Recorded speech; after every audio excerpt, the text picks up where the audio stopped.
teman-temanku mengajak kami ke sebuah bar. Kami sedang bermain truth or dare, dan teman masa kecil tunanganku kalah. Lalu berakhir minum dengan tangan saling menyilang dengannya. Saat meletakkan gelasnya, kilatan panik melintas di wajahnya. Tunanganku dengan cepat berkata, "Liunian, aku cuma menganggap Boda kayak adik sendiri. Ini cuma permainan, jangan terlalu dipikirkan." Semua orang menatapku dengan tatapan campur aduk. Tapi aku tetap memasang wajah datar dan memberi isyarat untuk melanjutkan permainan. Di babak berikutnya, aku kalah. Tantangannya adalah mencium wanita manapun di ruangan itu. Teman masa kecilku mendekat dengan sukarela. Tanpa ragu, aku menciumnya. Saat bibir kami akhirnya terlepas, aku berkata, "Selanjutnya." Menatap tunanganku yang gemetar karena marah, aku tersenyum. Aku selalu menganggap Roxu kayak adik sendiri ini cuma permainan, jangan terlalu dipikirkan. Aku tidak menyangka dia akan langsung mengamuk. Saat itu juga, mari kita putar balik waktu sedikit. Ruang VIP itu remang-remang, musik mengalun pelan. Saat kelompok kami sedang asik bermain truth or dare, Boda kalah dan mengambil kartu tantangan. Minum dengan tangan saling menyilang dengan wanita manapun yang ada di sini. Tanpa ragu sedetik pun, tatapannya langsung tertuju pada tunanganku, "Yocho, Yocho, aku baru saja kembali ke tanah air, dan cuma kamu yang benar-benar ku kenal. Tolong aku." "Ya, aku cuma tidak tahu apakah Liunian akan marah." Mengatakan ini, dia memberiku tatapan sombong dan memprovokasi. Aku bersikap seolah tidak melihat tantangan kecilnya itu, membiarkan seringai titis muncul di wajahku. Kalau mereka ingin bermain-main, dengan senang hati aku akan meladeni mereka. Lagi pula, tunangan selalu bisa diganti, kenapa aku harus peduli? Melihatku diam saja, Yocho mengibaskan tangannya dengan santai. "Well, kenapa dia harus marah? Liunian tidak sepicik itu, entah karena alkohol atau hal lain." Pipinya sedikit merona. Dia melirikku. Kilatan keterkejutan tampak di matanya saat menyadari aku sama sekali tidak marah. Berusaha bersikap biasa saja, dia mengambil gelasnya dan minum dengan tangan saling menyilang. Bersama Boda, saat meletakkannya kembali, dia sedikit mengernyit. "Liunian, aku cuma menganggap Boda kayak adik sendiri. Ini cuma permainan, jangan terlalu dipikirkan." Suasana di meja seketika berubah menjadi sunyi mencekam. Semua orang menatapku dengan campuran rasa kasihan dan canggung. Seseorang terbatuk untuk memecah kesunyian, yang lain menunduk, pura-pura memeriksa ponsel mereka. Sebagian besar mata hanya bolak-balik menatap kami bertiga. Hanya teman masa kecilku, Roxue, yang duduk di sampingku, tampak sangat senang. Dengan senyum manis tersungging di bibirnya. Aku hanya melambaikan tangan, mencairkan ketegangan. "Kenapa kalian semua menatapku? Lanjutkan permainannya." Takdir benar-benar punya selera humor yang aneh. Karena akulah orang berikutnya yang kalah. Aku membalik kartuku, dan di sana tertulis, untuk mencium wanita manapun yang ada di sini. Roxue tidak ragu untuk ikut bermain. Memberikan Yocho tatapan penuh kemenangan miliknya sendiri. Dia mendekat. "Liunian, kita tumbuh bersama. Jadi kurasa aku bisa membiarkanmu menciumku.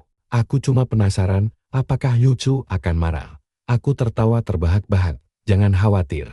Kakakmu Yocho sangat berpikiran terbuka. Mana mungkin dia bisa marah?" Tanpa ragu sedikit pun, aku menariknya ke dalam pelukanku dan mencium tepat di bibirnya. Saat kami akhirnya berpisah, aku menatap mengejek ke arah tunanganku yang gemetar karena marah. Aku selalu menganggap Roxu kayak adik sendiri ini cuma permainan, jangan terlalu dipikirkan. Mata Yocho seketika berkaca-kaca. Dia langsung berdiri tegak, memelototiku seolah aku telah melakukan kejahatan keji yang tak termaafkan. Dengan bunyi pecahan yang nyaring, dia membanting gelasnya ke lantai. Pecahan kaca dan anggur kemasan menyembur bagai anak panah, membuat orang-orang yang terkejut langsung mundur berhamburan. Di samping kami, Jiboda tersadar dari keterkejutannya. Dengan nada sok suci yang dibuat-buat, dia mengeluh, "Suliunian, Yocho berdiri tepat di sini. Mencium gadis lain itu keterlaluan." Shen Yocho menggertakkan giginya, meneriakkan namaku dengan sangat keras hingga hampir memecahkan gendang telingaku. "Kamu berutang penjelasan padaku," tuntutnya. Aku memutar-mutar minumanku, menatapnya dengan seringai. "Penjelasan apa? Itu kan cuma permainan. Bisakah kamu sedikit lebih berpikiran terbuka? Apakah perlu membuat keributan seperti ini di depan semua orang?" Aku selalu menganggap Roxu kayak adik sendiri. Kalau memang ada apa-apa di antara kami, mana mungkin aku bersamamu? Aku memijat pelipisku dan mendengus. Shen Yotsu, berhentilah bersikap paranoid. Kamu membuatku lelah. Setiap kata yang baru saja kulontarkan adalah persis apa yang dia katakan kepadaku setelah Jiboda kembali. Tapi sekarang, kata-kata itu bertindak seperti bumerang, menghantam tepat ke hatinya. Wajah Shen Yotsu menjadi sangat pucat.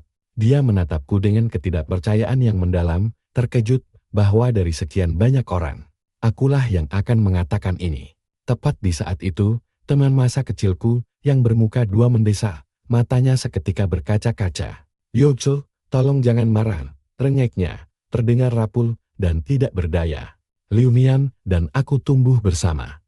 Kami bahkan pernah tidur di satu ranjang saat masih anak-anak. Tapi kami benar-benar tidak melakukan apa-apa. Kalau aku merusak hubungan kalian, lebih baik aku saat dia berpura-pura ingin pergi. Aku dengan cepat meraih lengannya. Aku mengernyet, memelototi Shen Yotsu. Shen Yotsu, kamu menakuti Roxu. Minta maaf padanya sekarang juga. Dia mematung seolah disambar petir. Matanya beralih dengan panik antara aku dan Jiang Roxu. Akhirnya terpaku pada tanganku, yang masih mencengkeram erat pergelangan tangan Roxu. Minta maaf. Dia tiba-tiba tertawa getir dan patah hati. Menunjuk dengan jari gemetar ke arah Jiang Roxu. Su Yunian, kamu menuntutku untuk meminta maaf padanya? Di sampingku, Roxu menciut ketakutan. Suaranya bergetar, Liu Nian, tolong jangan. Jangan sampai bertengkar karena hal ini. Ini semua salahku.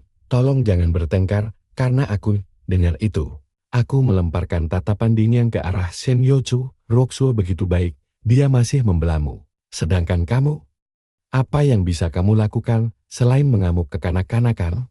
Melihat wajahnya berubah merah padam karena amarah memberiku sensasi kepuasan yang aneh. Teman masa kecil kesayanganmu itu baru kembali beberapa hari. Kamu berbohong tentang lembur hanya untuk pergi makan malam dan menonton film bersamanya. Sekarang, kamu bahkan minum dengan tangan saling menilang dengannya di depan semua orang. Kenapa giliranmu yang bermesraan boleh saja, tapi teman masa kecilku dilarang? Shen Yotsu, jangan menjadi orang yang sangat munafik. Shen Yotsu menggertakkan giginya, benar-benar tidak bisa berkata-kata. Akhirnya, dia pergi dengan marah, membanting pintu di belakangnya. Jiboda menatapku dengan benci sebelum bergegas menyusulnya. Aku mengisi gelasku hingga penuh, meneguknya habis, dan membiarkan pikiranku melayang. Aku mendapati diriku teringat kembali saat pertama kali bertemu Shen Yotsu.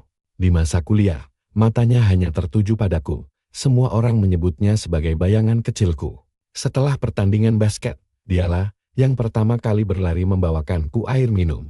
Setiap pagi, dia membawakanku sarapan penuh cinta. Selalu datang ke kelas lebih awal hanya untuk menjaga tempat duduk untukku. Selama tahun kedua kuliah, pergelangan kakiku terkilir saat bermain basket. Kakiku bengkak hingga sebesar pahaku. Dia berlarian di rumah sakit, merawatku selama lebih dari 2 minggu. Saat aku keluar dari rumah sakit, dia kehilangan banyak berat badan. Namun dia tetap berputar-putar di sekitarku sambil tersenyum lebar seperti orang bodoh. Dia berkata, Su Yunian, mulai sekarang, aku adalah tongkat penyangga kecilmu. Pada saat itu, senyumnya mengalahkan keindahan semua bunga. Tahun itu, di malam perayaan tahun baru, dia bernyanyi di atas panggung dengan gaun putih bersih. Tampak sangat cantik jelita. Ketika lagunya selesai, alih-alih turun dari panggung, dia menyatakan cintanya kepadaku di depan seluruh kampus. Su Yunian, aku menyukaimu. Aku sangat, sangat menyukaimu. Aku ingin bersamamu selamanya dan tidak pernah terpisahkan. Maukah kamu jadi pacarku? Penonton pun riuh dengan tepuk tangan dan teriakan. Aku selalu menjadi orang yang butuh waktu lama untuk terbuka. Jadi aku hanya menatapnya yang berdiri di atas panggung. Cahaya di matanya lebih terang daripada lampu sorot. Gairah dalam tatapannya membuat jantungku berdebar. Di bawah tatapan penuh harap semua orang, aku berlari ke atas panggung dan memeluknya erat-erat dalam bikapanku. Air matanya yang hangat jatuh di leherku. Dia berbisik, Su Yunian, akhirnya penantianku terjawab. Pada saat itu, sorak-sorai di seluruh gedung seolah memudar. Di duniaku, hanya senyum berlinang air matanya yang tersisa. Dia begitu berani, memberikan ketulusan hatinya kepadaku tanpa ragu di depan ribuan orang. Dalam hati, aku diam-diam bersumpah bahwa aku tidak akan pernah membiarkannya menderita. Kemudian, kami menjadi pasangan yang paling membuat iri di kampus. Dia sangat suka menggandeng lenganku, melompat-lompat kecil saat kami berjalan. Seperti anak kecil yang tidak pernah dewasa. Setiap kali aku menatapnya, wajahnya selalu berseri-seri dengan senyum cerah. Seolah-olah aku adalah seluruh dunianya. Setelah lulus, kami tinggal bersama. Aku sibuk merintis bisnisku sendiri saat itu. Saya mencoba belajar memasak, tapi dia sangat kerobon hingga selalu melukai dirinya sendiri. Yang membuat hatiku perih. Aku akan menariknya ke pangkuanku, membalut lukanya dengan lembut dan berkata, Shen Youchu, bagaimana kalau mulai sekarang kita makan di luar saja? Dia akan cemberut dan menatapku. Tidak mau, aku cuma ingin kamu memakan makanan yang kumasak. Dia terlihat sangat lucu saat cemberut seperti itu. Hingga aku tidak bisa menahan diri untuk membungkuk dan menciumnya. Di hari ulang tahunku tahun itu, dia diam-diam menghabiskan waktu lebih dari 2 minggu untuk mengundang semua teman kami. Dia memasak hidangan pesta besar sendirian hanya untuk memberiku kejutan besar. Sebagai imbalannya, aku semakin mencintai dan memanjakannya. Aku menolak setiap makan malam bisnis malam hari sebisa mungkin. Hanya untuk menghabiskan lebih banyak waktu bersamanya, mengajaknya menonton film, berbelanja, menonton konser, dan menyiapkan hadiah yang bermakna di setiap hari penting. Setiap kali ada waktu luang, aku akan memasak makanan kesukaannya sendiri. Di hari aku melamarnya, telapak tanganku berkeringat karena gugup. Dia menutup mulutnya, menangis, dan mengangguk penuh semangat sebelum melemparkan dirinya ke dalam pelukanku. Dia berkata, Su Liulian, aku sudah menunggu hari ini selama genap 6 tahun. Tapi tepat 2 bulan sebelum pernikahan kami, teman masa kecilnya, Jiboda, kembali ke tanah air. Dan semuanya berubah. Dia memiliki pekerjaan kantoran biasa dari jam 9 pagi sampai jam 5 sore dan tidak pernah lembur. Tapi akhir-akhir ini, dia terus menggunakan itu sebagai alasan. Pulang ke rumah semakin lama semakin larut. Awalnya aku nggak curiga sama sekali. Sampai akhirnya, ada nomor tak dikenal menambahkan aku sebagai teman. Dan mengaku sebagai teman masa kecil Shen Youchu. Dia mengirimiku banyak sekali foto. Ternyata selama ini dia selalu menghabiskan waktu bersama Jiboda belanja, nonton bioskop, sampai pergi ke konser bareng. Mereka kelihatan mesra banget, mirip kayak orang pacaran. Aku berkali-kali menelepon Shen Youchu setengah mati, tapi dia selalu mematikan teleponnya. Pas aku coba lagi, ponselnya malah sudah mati.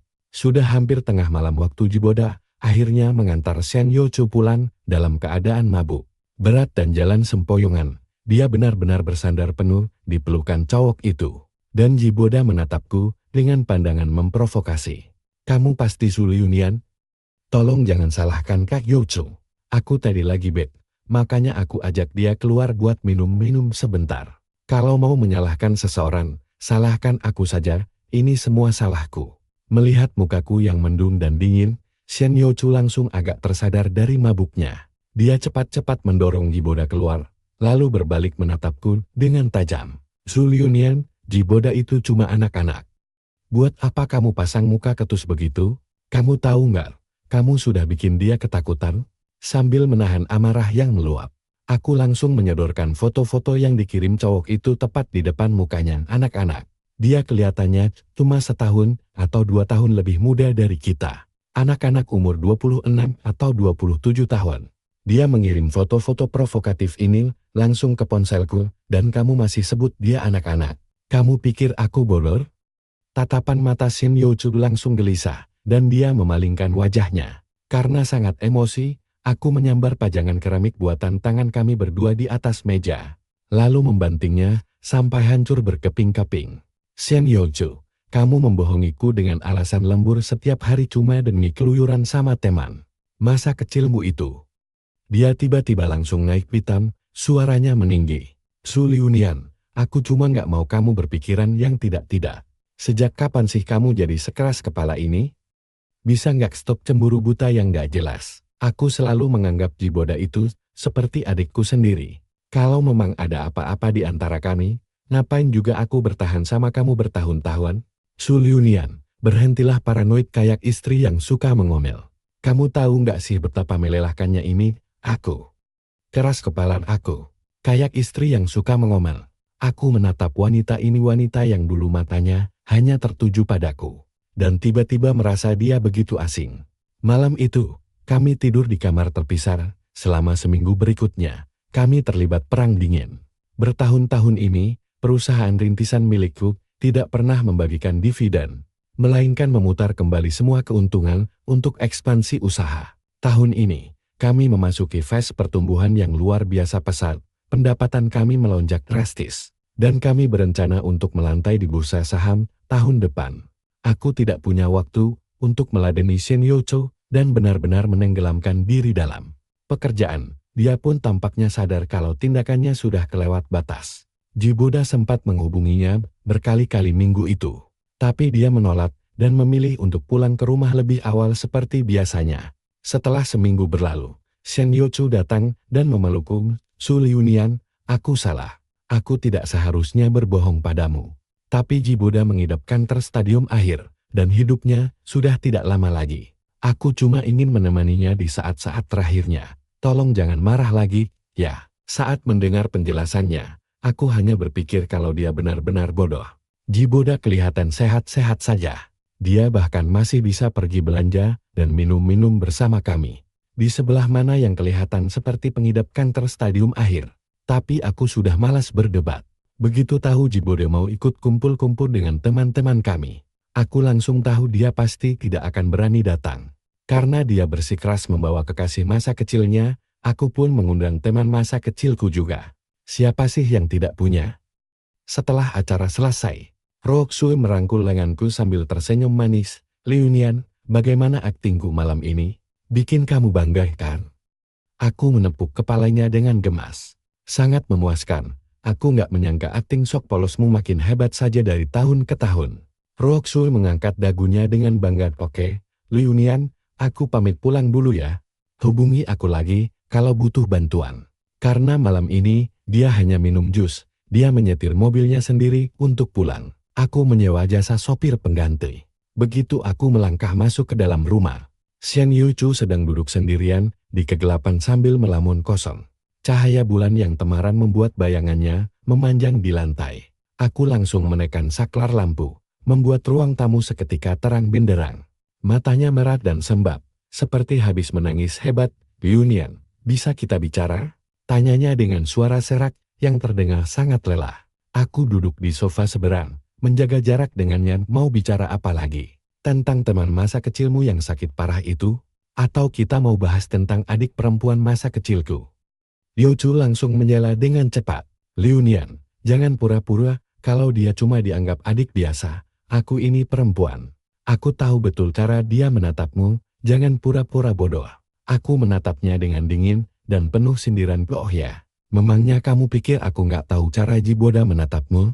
Dia langsung terdiam kaku, air mata mulai menggenang di pelupuk matanya. Kamu sengaja membawa Roxu cuma buat memanas-manasi aku kan? Aku kan sudah bilang, dia kena kanker stadium akhir. Kata dokter sisa umurnya tinggal 3 bulan lagi. Dia cuma ingin aku ada di sisinya di saat-saat terakhirnya. Apa yang salah dengan itu? Kenapa sih kamu harus sepicik ini? Aku mencibir kasar, kanker stadium akhir. Apa dia kelihatan seperti orang sakit di matamu?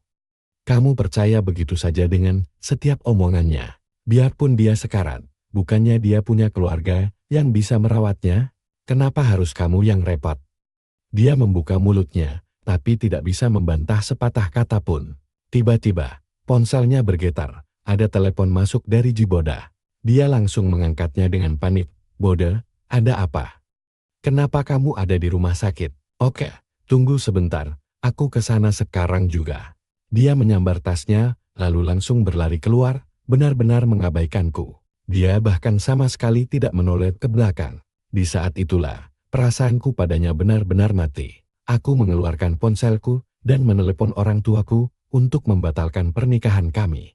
Orang tuaku langsung panik dan bertanya apa yang sebenarnya terjadi. Youchu sudah pernah bertemu mereka sebelumnya, dan sebelum Boda kembali, sikapnya sangat baik kepada mereka. Dia selalu menelepon setiap hari libur, menanyakan kabar kesehatan mereka, serta sering mengirimkan hadiah dan pakaian. 3 bulan yang lalu, saat orang tuaku datang berkunjung. Mendadak ada urusan darurat di perusahaanku. Yochu tidak ragu-ragu sama sekali. Dia mengambil cuti selama 3 hari untuk menemani mereka jalan-jalan. Mengajak mereka ke berbagai tempat wisata dan restoran lokal. Setelah pulang, orang tuaku menelepon dan terus memuji betapa manis dan perhatiannya dia. Mereka terus mendesak kami agar segera menikah dan menasihatiku agar jangan sampai kehilangan gadis sebaik itu, supaya mereka bisa cepat menimang. Cucu, saat itu, aku dengan senang hati menyetujuinya dan mulai merencanakan lamaran. Aku tidak pernah menyangka dia akan berubah total begitu bodoh kembali. Aku menceritakan semuanya kepada orang tuaku. Keheningan panjang menyelimuti panggilan telepon itu sebelum akhirnya mereka menghela napas pasrah dan berkata bahwa mereka akan menghormati keputusanku. Suara mereka terdengar sangat terpukul. Setelah menutup telepon, aku langsung menghubungi seorang detektif swasta. Aku butuh bantuanmu untuk menyelidiki seseorang, namanya Jiboda. Informasi pribadinya akan kukirim sekarang.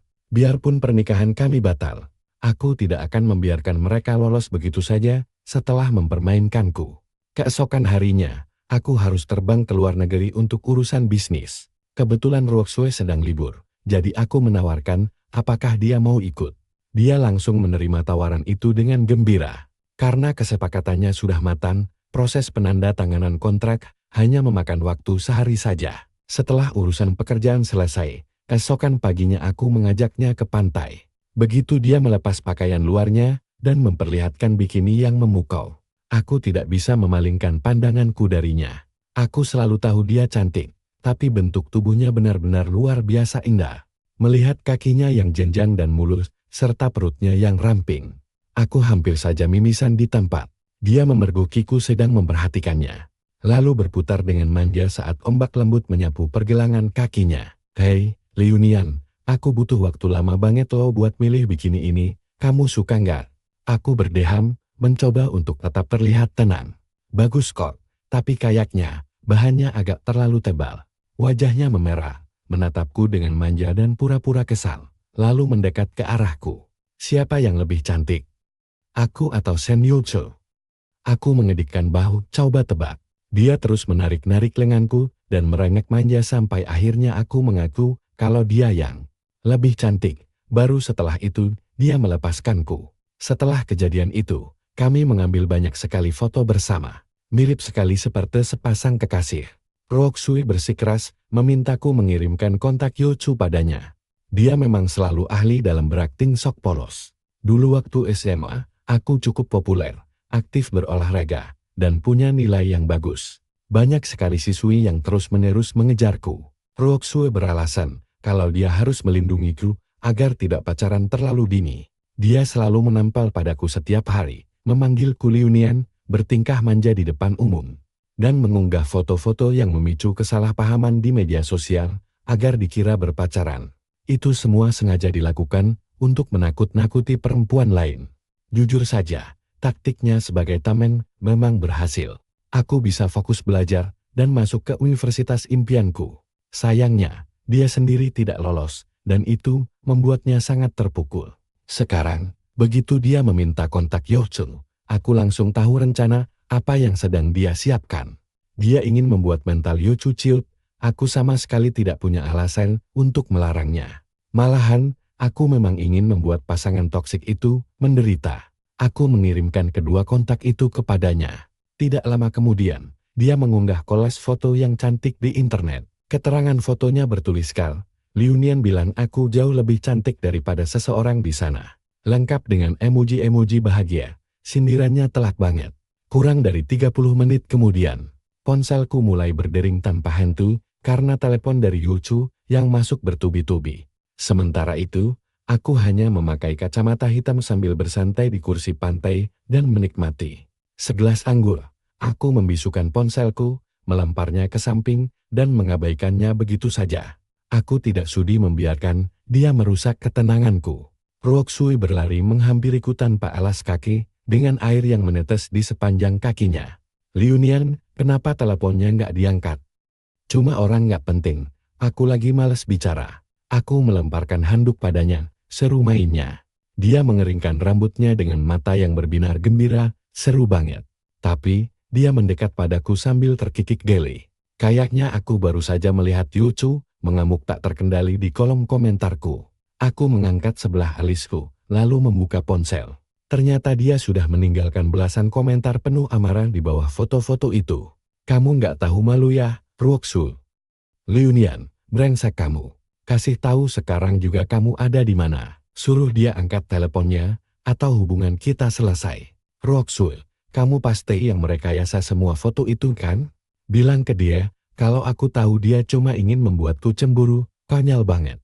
Bilang ke dia, kalau akting sok jual mahal ini, gak akan mempan buatku. Sementara itu di rumah sakit, Jiboda menatap foto-foto tersebut dari ranjangnya dengan penuh amarah. Yocho, kalian kan sebentar lagi mau menikah. Tapi dia malah asik bermain-main dengan perempuan lain, ini nggak benar. Wajah Yochu seketika mengeras penuh kejengkelan. Jangan khawatir, Boda. Liunian itu gila banget sama aku. Dia nggak bisa hidup tanpa aku dan nggak mungkin beneran selingkuh. Dia sengaja biarin cewek itu posting foto itu cuma karena perhatianku aja, aku cuma nggak nyangka aja dia kekanak-kanakan banget. Tiba-tiba, matanya langsung berbinar bodoh. Aku nggak tenang kalau kamu tinggal sendirian. Nanti pas kamu udah keluar dari rumah sakit, tinggal sama aku aja ya.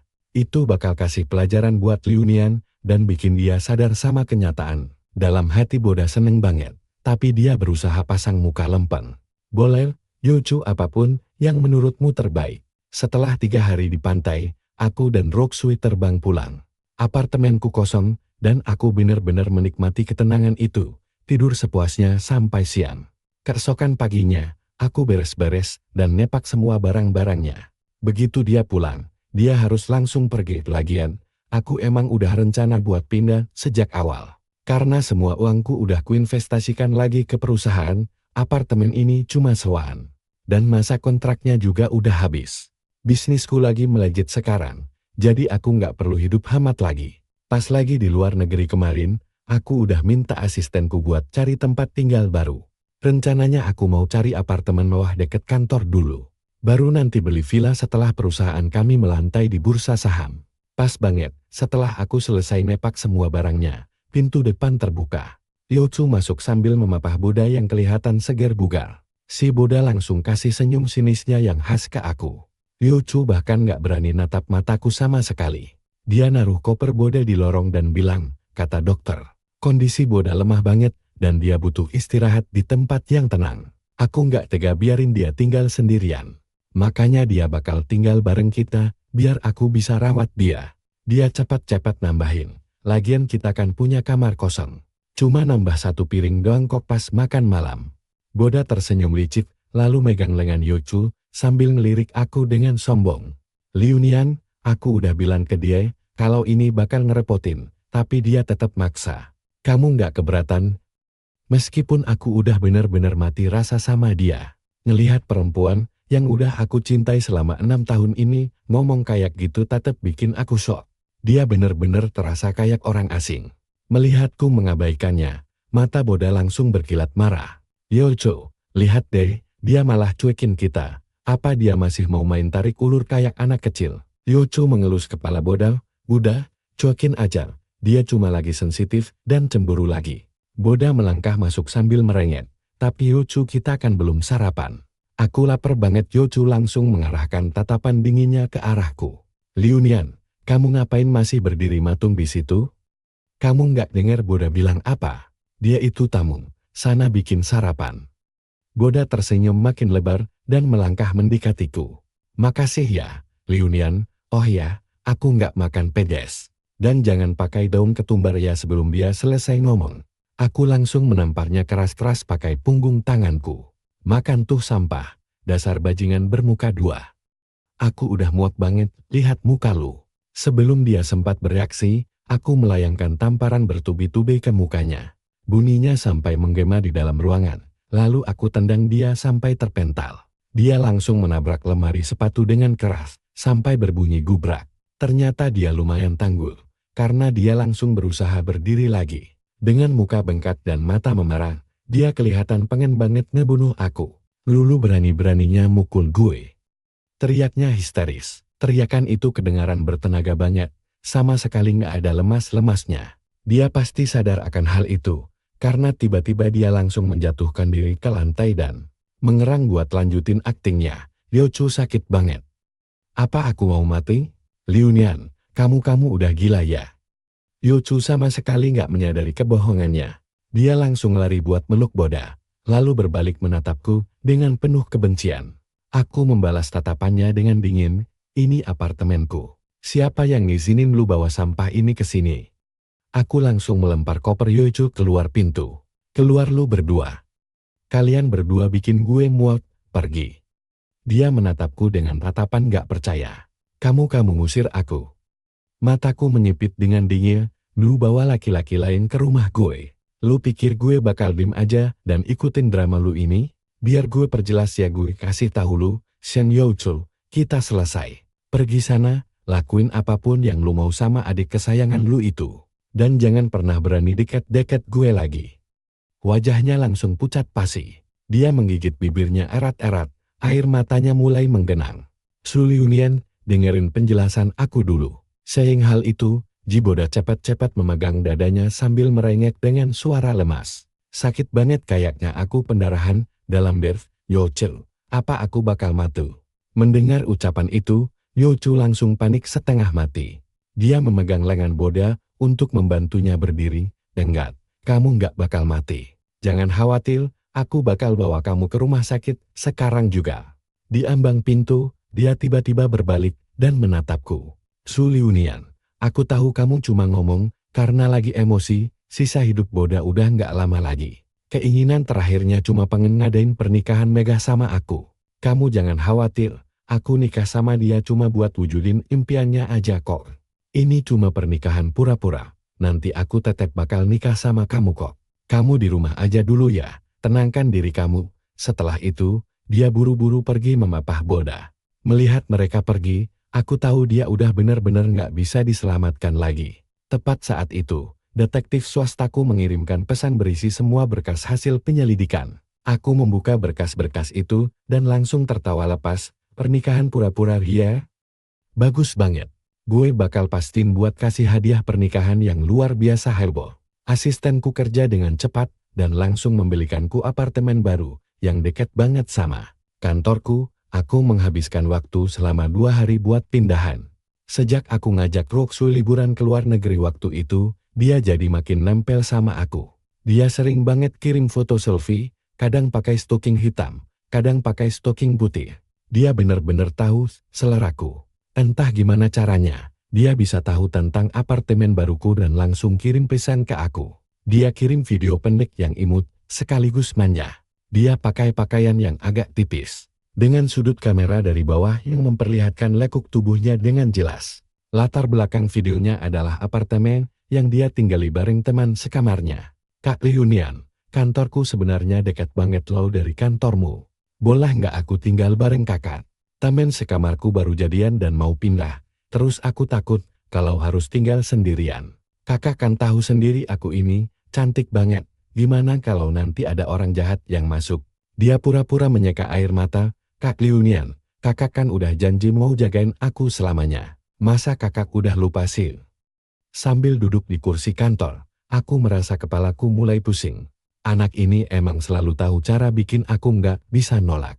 Aku menghela napas dan membalas pesannya, ya udah, iya nanti pulang kerja aku jemput ya. Dia langsung balas pakai emoji genit. Makasih, Kak Liunian. Aku tahu kakak paling sayang sama aku. Dan begitulah, akhirnya aku dan Roxu mulai tinggal bersama. Di rumah, dia benar-benar nggak sungkan sama sekali. Pakaiannya makin lama makin minim. Setiap pulang kerja, dia suka santai-santai di sofa sambil goyang-goyangin kakinya yang putih, mulus, atau latihan yoga dengan berbagai macam pose yang menantang. Itu benar-benar bikin jantungku berdegup kencang. Dia emang jago banget ngegoda. Tapi di balik itu, dia pinter banget ngurus rumah, bikin apartemen selalu bersih mengilap, dan selalu masak makanan kesukaanku. Seminggu kemudian, Yoichu dan Jiboda beneran menggelar pernikahan megah mereka. Aku tentu nggak mau melewatkan pertunjukan sebagus itu. Aku mengajak Roxu untuk ikut menonton langsung. Aula pernikahannya penuh sesak dengan para tamu dan suasananya benar-benar bising. Biar nggak menarik perhatian, kami memilih duduk di sudut yang paling sepi. Jiboda yang memakai tuxedo rapid tampak asik berbaur dengan para tamu. Menikmati semua ucapan selamat. Tiba-tiba, lagu pernikahan mulai dimainkan. Yochu berjalan keluar dengan anggun mengenakan gaun putih bersih, dengan senyum tipis di wajahnya. Saat matanya menyapu sisi ruangan, dia melihatku dan langsung tersantak kaget seolah-olah baru saja tersengat listrik. Dia langsung membuang muka dengan cepat. Tepat saat itu, Roxu angkat bicara dengan nada suara yang terdengar sedih. "Kak Liunian, kalau nanti Yochu nyesel dan pengen balik lagi sama kakak, apa kakak bakal maafin dia?"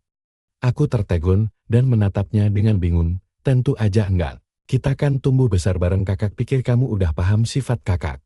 Sekali kakak ngambil keputusan, nggak ada satupun yang bisa bikin kakak berubah pikiran." Entah kenapa, mata Roxu tiba-tiba mulai berkaca-kaca. Tanpa menatapku, dia berbisik lirit, "Kak Liunian, kakak tahu nggak, kenapa dulu pas zaman SMA aku selalu ngelarang kakak pacaran?"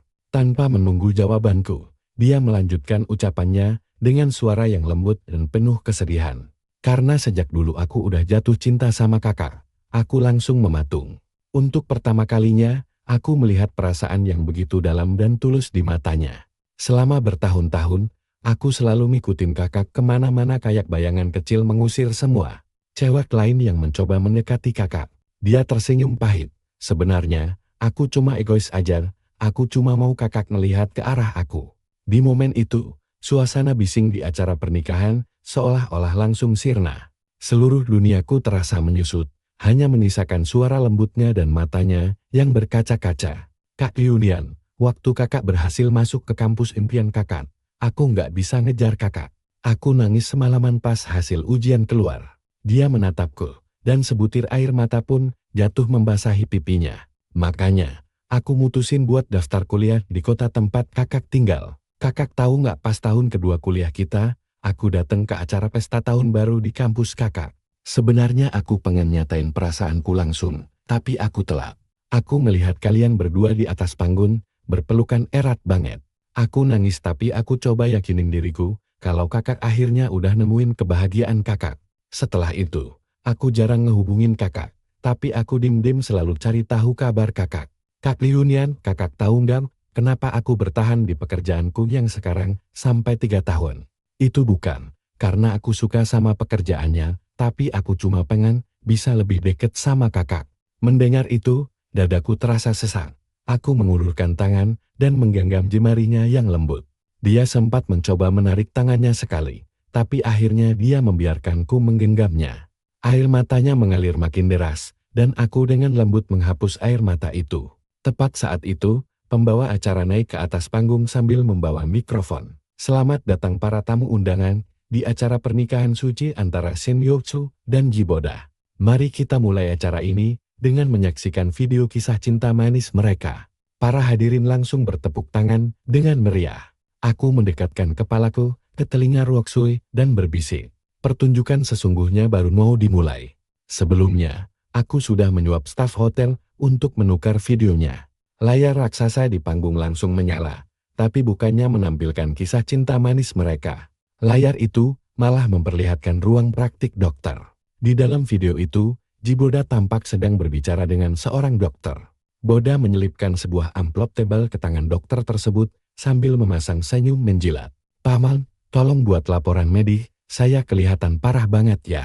Bilang aja kalau sisa hidup saya tinggal beberapa minggu lagi." Dokter itu menimbang amplop di tangannya, lalu menyeringai lebar. "Boda, kamu ini selalu aja banyak tingkah. Kamu mungkin bisa bohongin dia sebentar, tapi nggak bakal selamanya. Cepat atau lambat dia pasti bakal tahu." Boda mengangkat bahunya dengan santai, "Nggak masalah kok.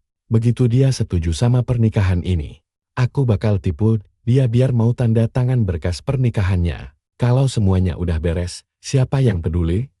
Aku tinggal pura-pura jadi korban aja nanti. Aku tahu banget sifat dia pasti bakal luluh lagi sama aku. Aku udah tahu semua celahnya, dia nggak bakal bisa lolos dari aku." Video itu kemudian berganti menampilkan foto-foto mesra Boda dengan wanita-wanita lain. Dari masa-masanya di luar negeri bersama berbagai wanita, isinya sangat vulgar. Begitu videonya selesai, seluruh aula langsung gempar. Setiap tamu menatap Ji Boda dengan rasa syok dan tidak percaya. Boda sendiri membeku ketakutan. Wajahnya pucat pasi, dan dia gemetaran. Nggak, itu nggak benar. Teriak Boda panik. Video ini palsu. Ada yang mau menjebakku. Dia mencengkeram tangan Yocho. Yocho, percayalah sama aku tulus mencintaimu. Yocho sudah menangis. Matanya dipenuhi rasa dikhianati yang begitu dalam. Dia menepis tangan Boda lalu menampar wajahnya. Cinta sama aku? Boda, aku memperlakukanmu seperti saudaraku sendiri. Tapi kamu malah mempermainkanku seperti orang bodoh. Brengsek kamu. Pergi dari sini, pergi. Dia terisak histeris sambil mencariku di dalam ruangan. Tapi aku sudah menyelinap pergi bersama Ruoksui. Di bawah tatapan jijik dari para tamu, Ji Boda benar-benar hancur. Berteriak-teriak dan memaki seperti orang gila. Akhirnya, dia diseret pergi seperti anjing mati oleh orang tuanya. Para tamu bergegas pergi, dan pernikahan megah itu berubah menjadi lelucon total. Malam itu, Yucho menelponku lebih dari 10 kali. Karena kesal, aku memblokir semua kontak dan akunnya. Aku bahkan meminta Ruoksu untuk memblokirnya juga. Keesokan harinya, aku berpapasan dengan Yucho tepat di luar gedung kantorku. Dia tampak sangat lelah, rambutnya acak-acakan dengan lingkaran hitam di bawah matanya. Terlihat seperti orang yang tidak tidur semalaman. Begitu melihatku, air mata langsung membanjiri matanya. Dia bergegas mendekat dan mencengkeram lenganku. Liunian, aku salah. Seharusnya aku mempercayaimu. Boda itu pembohong. Kenapa kamu pindah? Dan kenapa kamu memblokirku? Aku mundur selangkah dan mengibaskan tangannya. Nona Shen, kita sudah putus, tolong jaga harga dirimu. Panggilan formal itu membuatnya terpaku di tempat. Liunian, kita sudah bersama selama lebih dari 6 tahun, dan sekarang kamu memanggilku Nona Shen. 6 tahun. Aku mencibir saat kamu memilih untuk mempercayainya berulang kali. Apa kamu pernah memikirkan tentang hubungan 6 tahun kita? Suaranya serat, karena putus asa. Liunian, aku salah, tolong maafkan aku. Akting dia terlalu bagus. Aku nggak pernah menyangka dia akan memalsukan laporan medis. Cukup, bentakku, memotong ucapannya. Yocho, kamu menghabiskan begitu banyak waktu bersamanya. Dia pergi belanja, minum-minum, dan kelihatan sehat-sehat saja. Bagaimana bisa itu terlihat seperti kanker stadium akhir?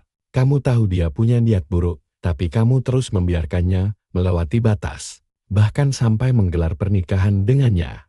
Apa hakmu untuk meminta maaf dariku? Dia membuka mulutnya, tetapi tidak bisa mengeluarkan sepatah kata pun. Saat itu adalah jam sibuk di pagi hari. Aku memberi isyarat kepada petugas keamanan untuk menahannya dan berjalan masuk ke dalam. Di belakangku, tangisan putus asanya menggema. Liunian, aku salah, tolong dengerin aku.